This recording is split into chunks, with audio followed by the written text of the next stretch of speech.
Good morning, everybody. Welcome to another That Car Guy Eddie here. I am That Car Guy Eddie. Wait, I haven't done the intro in so long, I forgot what it's like. Welcome to another Car Guy Eddie video. It's me, That Car Guy Eddie. There you go. That's the way to do it. I got to slow it down a little bit. I want to give you guys a big shout out. Thank you very much for watching the channel. If this is your first time here, definitely consider liking and subscribing to some of the content. But let's get right into it. I know it's been a while. You know, frankly, I haven't really had the vibe to kind of record videos a little bit. I don't know why. I mean, I've been just so completely busy with work and, oh my gosh, burning the candle at just both ends of the stick. And then when I'm not at work, you know, I'm probably driving, putting on a zillion miles in my vehicles. But needless to say, I'm here for you guys today. So welcome. Thank you very much for taking some time. What I wanted to do today was talk a little bit about the vehicle that I'm in, actually, and I am traveling. I'm currently in Pueblo, Colorado, which, if you don't know, it's like a desert town. It's in southeast Colorado, near the Kansas and New Mexico border. It's really kind of like a desert town. It reminds me a lot of Tucson, actually, at least the landscape and things like that. One thing I can tell you is that it is beautiful. In the morning, desert mornings are just, mwah, they're absolutely great. I mean, they are so good. And then desert evenings are so good. Oh no, I just opened the top and I got a horrible sun flare. It's okay, I'm gonna turn in just a second, so don't stress too much. But today's video is actually about my rent-a-car that I have. And it's interesting because, you know, I go on these trips and I get these rent-a-cars and I always tell myself, you know, I need to do Car Guy Eddie reviews of these things because they are cars that you will see more and more. They're traditionally cheaper cars, and who knows, maybe it will help somebody along the way. So the car that I'm in today is actually a 2022 Hyundai Santa Fe. So this is the same type of Santa Fe that I actually had. If you're to the channel, you know my Santa Fe. The difference is this is a hybrid Santa Fe. And that's interesting to me because if I would have known that the hybrid Santa Fe was a thing when I bought my Santa Fe, my question is, would I have bought it, and what's different about it is my thing. First thing I'll tell you right off the bat is that this Santa Fe, I mean, I'm averaging 31.7 miles to the gallon, and I don't drive easy. I did do quite a big freeway drive, but the freeways out here in Colorado, the speed limit's 80, so most people are doing 90, 95, so it's not like you're getting great gas mileage on the freeway. But I will tell you that this thing actually is, the powertrain shocked me, okay, because it's not a plug-in, but it is a gasoline hybrid motor, and it is all-wheel drive, which is important, and we'll talk about that in just a second. But the fuel mileage is really, really good. And another thing that Hyundai did that I really like is they put a real transmission in it. No CVT junk here. It is definitely a real transmission. It shifts, you can feel it go through the gears, and I super appreciate that about Hyundai. One of the biggest things I hate about hybrid motors is they traditionally pair them up with a CVT. And I know why they do it.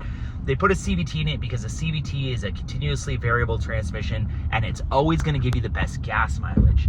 And frankly, I don't necessarily want the best gas mileage all the time. Yes, I'm driving a hybrid. Yes, okay, gotta close that.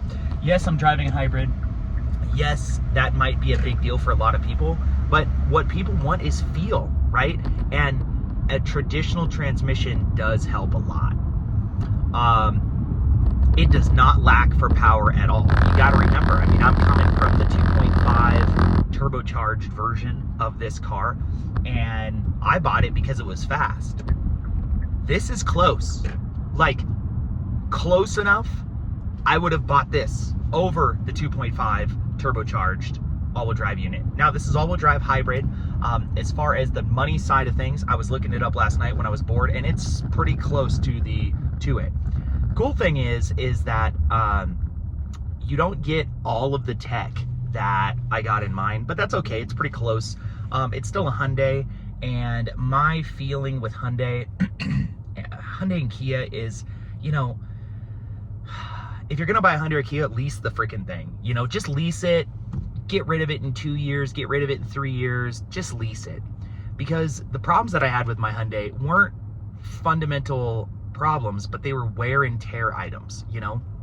When you cross shop a Hyundai or a Kia and you cross shop it with higher priced items, like I was pricing this against like an Audi Q5, and I was pricing this against like an X5 BMW, something like that, like luxury brand. And while I was doing that, phone calls coming in.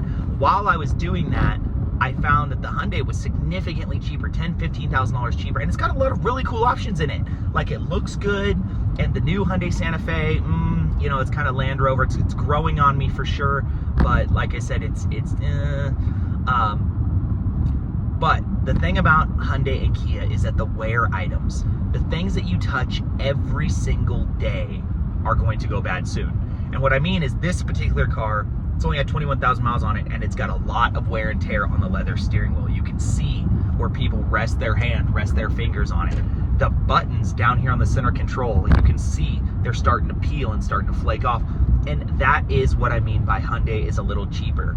Their fit and finish isn't as good. Now, initial car reviewers will come and they will tell you it's great, it's close. I mean, it feels good. I mean, things are solid. It doesn't shake. Look how quiet it is. I'm able to do a Car Guy Eddie video in here. Like, things are good.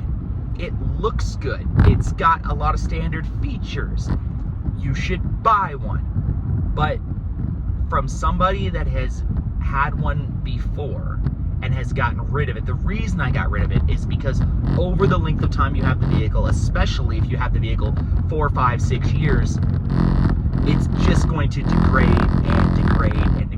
and just not be worth as much when you trade it in, because of the wear and tear that's going to happen on the car. Another thing I want to tell you is that Hyundais and Kias traditionally don't have good resale value anyways, because they know that a lot of them get leased. So like I said, if you're going to look at a Hyundai, you're going to look at a Kia, definitely lease it.